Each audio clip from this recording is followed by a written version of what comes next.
We'd like to thank the following partners. Mr. Charles Ellis is president of the Fort Mosaic Historical Society. We have a couple folks from Fort Mosaic here. St. Thomas Jackson's here as well. Could you all raise your hand, please? Thank you for being here. Jane Mahoney, who's here. Dr. Lori Lee, Associate Professor of Flagler College.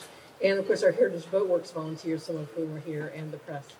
And without further ado, I just wanted to say that this has been a long time in coming, and I want to bring up our board chairman, Captain Bob Buehn, who's U.S. Navy, retired, to introduce Congressman Rutherford. Oh, sorry to introduce Nancy. Thank you. Happy to be here. And to the board that are here, I just want to, besides raising your hand, I just want to recognize you by name. Lori Lassiter, Margaret Van Ormer, Ben Perry, Larry Nagelbush, and I think that's everybody that's here from the board. So thanks for coming out this morning. Congressman, thank you both for being here today. This nation's oldest port national heritage area is really in alignment with what we're doing here at the St. Augustine Lighthouse and Maritime Museum. And I love the idea of connecting along the coast here from Duval down to Flagler, because some of us travel that back and forth a lot. That's our connection too.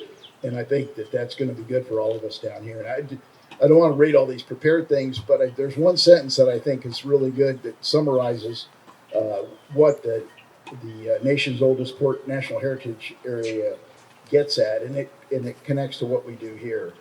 And it says, the story of this region cannot be told without diverse voices.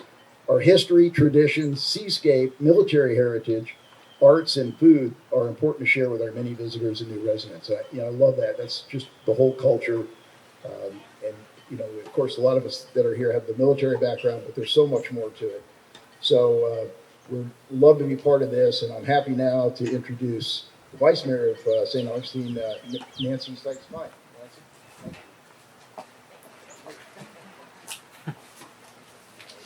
Good morning. Thank you, Captain. I'm always honored to be here.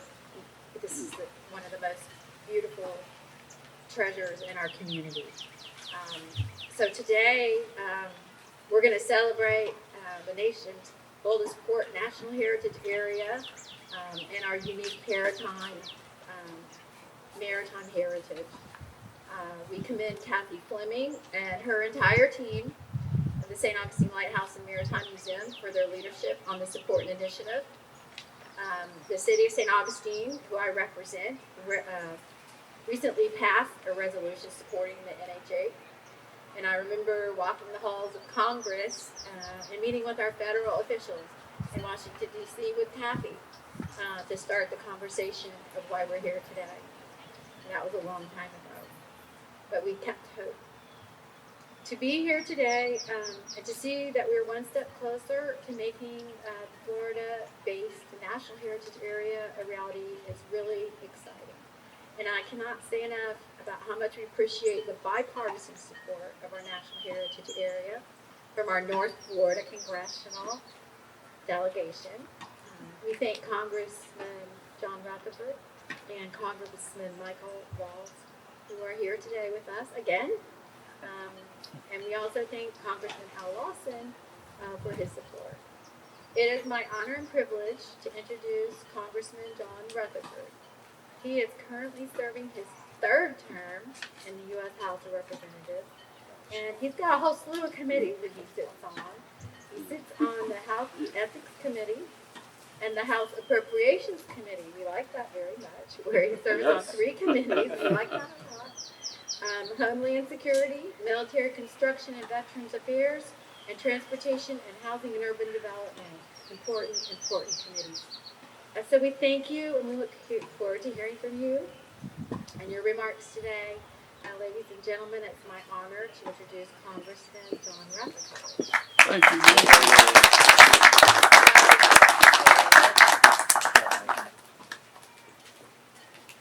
Thank you very much. Well, listen, it's great to be here with all of you on a beautiful Florida morning. I mean, this is why we live in Florida, right? I'm telling you, it's truly amazing, and it's great to be back here at the St. Augustine Lighthouse and Maritime Museum. I can tell you this is a a project that is near and dear to my heart, and I want to thank the entire St. Augustine Lighthouse team.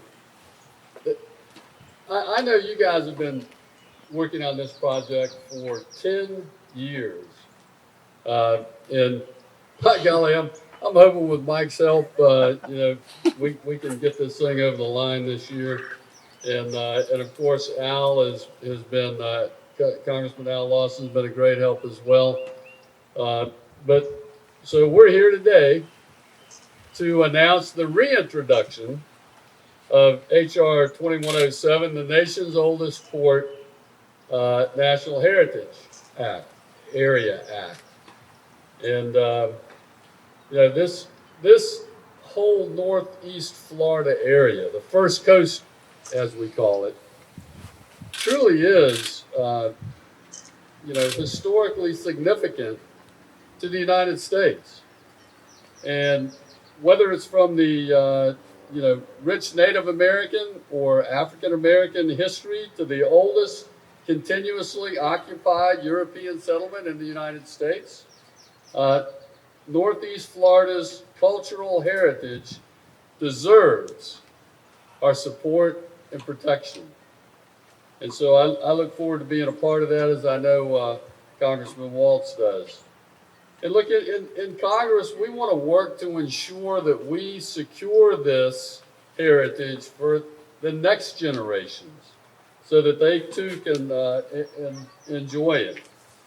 This legislation would designate large areas of Northeast Florida as a National Heritage Area, promoting federal support for historic preservation, natural resource conservation, recreation, and heritage tourism, all very important elements of this bill.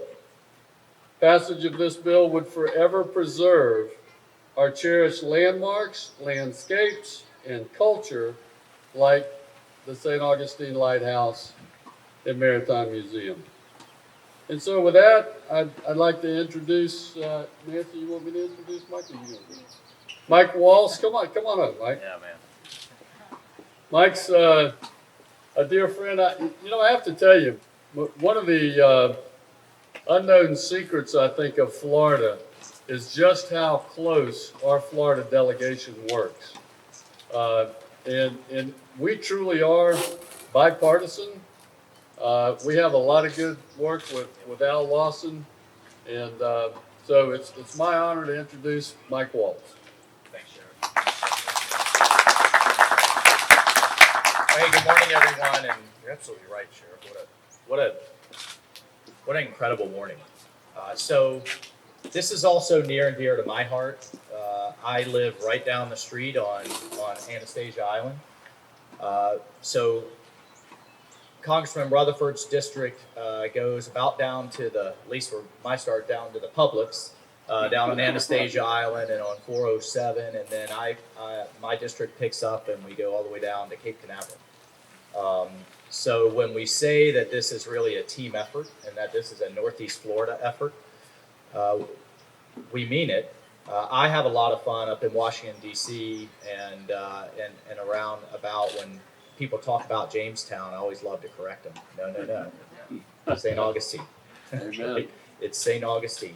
I grew up in Jacksonville, on the west side of Jacksonville, not far from where the sheriff did. And anybody who grew up in Jacksonville spent their youth coming down to this area because because the citizens have historically, and local government has done a magnificent job of maintaining this area's heritage.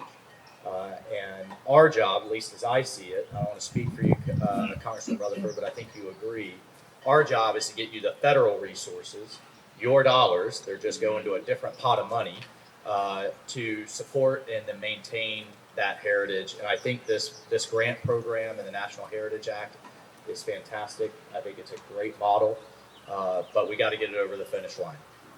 The good news is it is bipartisan. I wish Al could be with us, Congressman Lawson could be with us today, but this is absolutely a bipartisan effort. I just want to echo what Congressman Rutherford said, that the Florida delegation really does come together for a whole host of issues, and that should give you some hope with all the partisanship that you see on the news and the media. It's not that bad. That's, bad news sells and clicks. It gets clicks. But when it really comes down to rolling up our sleeves, helping each other out, and moving the ball for issues with Florida, I do think we do a great job coming together. And then, just finally, I would say, look, we all know the growth that Florida is enjoying. 1,000 people a day are coming to our state. I think that is, by and large, a great thing. But we have to do it in a way that's smart. We have to grow in a way that's balanced.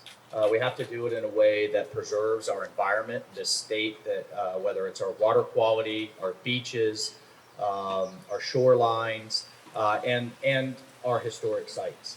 And I think this program will hit the nail on the head. Getting legislation passed in DC is a bit like rugby sometimes, if you're familiar with that sport. That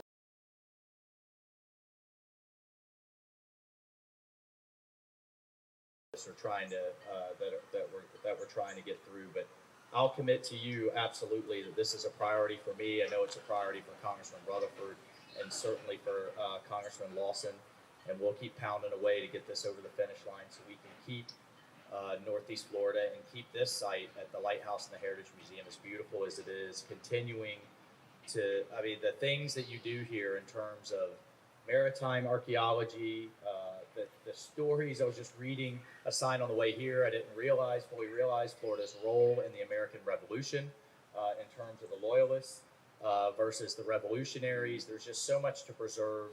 I'm a history nerd at heart. You 100% have my support. God bless. Happy to be here. In the 1960s, the governor of Florida declared that the waters off St. Augustine should be protected as a shipwreck archaeological reserve. And, the governor knew then, just like we know now, that there's something special about Northeast Florida. There's something special about the history and maritime heritage of St. Augustine and the rest of Florida's first coast.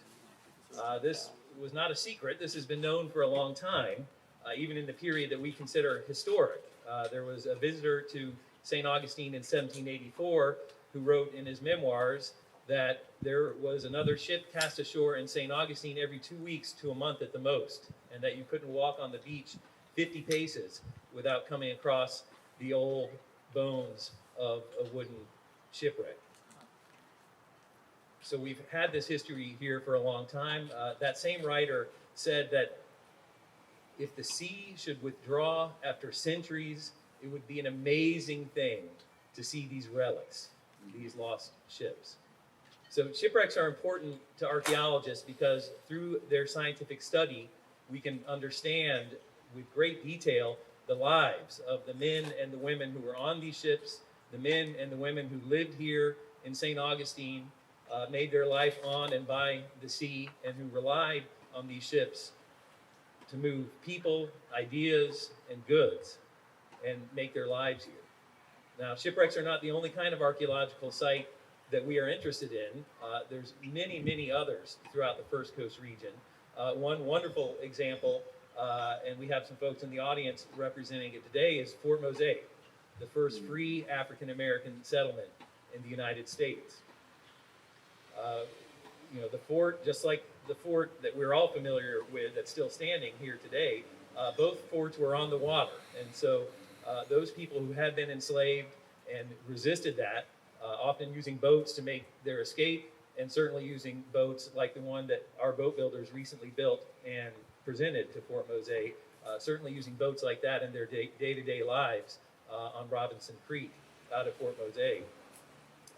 That's another important part of our maritime history, and that's something that we are looking forward to doing some archaeological work. LAMP here at the Lighthouse, we will be doing the first underwater excavations ever undertaken at Fort Mosaic. So we have a lot of exciting plans. We certainly are excited about this National Heritage Area because it will bring a lot of attention to what makes it so special here in Northeast Florida. And a large part of that is our maritime heritage and the wonderful history here. So we couldn't be happier with your support, gentlemen, and everyone who has worked so hard to make this happen. So I just want to thank everybody again, and I'm going to introduce one of our other archaeologists, Nick Budsberg, who's going to talk a little bit about some of our grant-funded research that's coming up. But thank you, everybody. All right. Well, I've been asked to say a few words here about some of the context for the sites that we have that we'll be working on. Very recently, we were funded by the National Park Service that we're still working under this grant to be looking at a total of 14 different sites along our coast. And that's just really a small example of what we have. We know from our historical record that we have about 500 known historical shipwrecks in the area, but that likely leads up well into the thousands from all the ships and boats that did wreck offshore that were never even recorded. And the total number of sites going back into the Timucuan and Native American periods, and then going even forward, we had a section of a World War II plane that washed up on shore recently. There's tens of thousands of sites just in this area along the First Coast. And so there's so much below the water and below the sea, below the sand, that we still don't know about.